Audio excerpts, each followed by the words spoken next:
Today we were launching our 5th edition of our Prime Logistics Research, which is our Big Sheds research looking at the market of distribution warehouses over 50,000 square foot. It covers most of the country across 26 core regions, and we've been looking at demand, supply, the market balance, the way rents have been moving, how the investment market responded, and most importantly perhaps what the future is going to bring and where the opportunities and perhaps the weaknesses are likely to be. What is clear is that your sector is hot and it shares many of the characteristics, in fact, that we share and have down here in central London. Industrial was the outperforming property asset class for 2014, and Gerald Eve themselves are pleased to announce we're involved in a transaction that completed yesterday at a yield of 4.2%, which is normally the sort of yield you'd associate with Bond Street. We all know that the market's doing well, but how well? And we all know that people are starting to build, but how much are they building?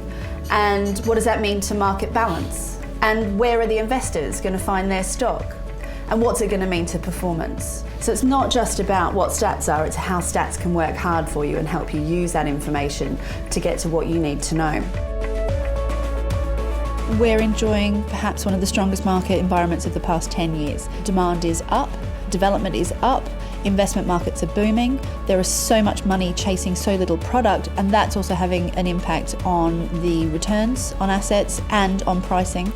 This shows you the total annual take-ups over the past 10 years, and it shows that if you look at the colouring, the lighter red is the lowest level of take-up in each market.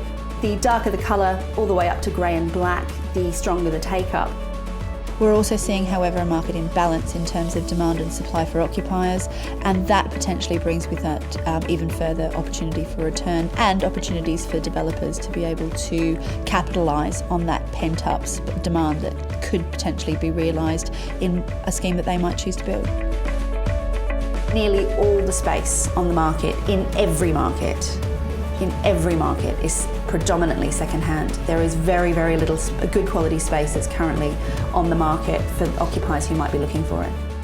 Are occupiers now more suited to taking design and builds than perhaps they were in the past? Certainly from my occupier clients, they're used to doing design and builds far more now than they were 5 years ago. Internet retailing, where are the retailers who haven't got their internet delivery systems correct? They're going to need to invest heavily, I think. And I think that's quite a great opportunity for the developers and funds around this room. It's been so nice to see people interested in sheds, and lots of people interested in sheds for a long time, but some people coming for the first time, keen to hear about where they might be able to find some little nuggets of information that can help them justify their business case.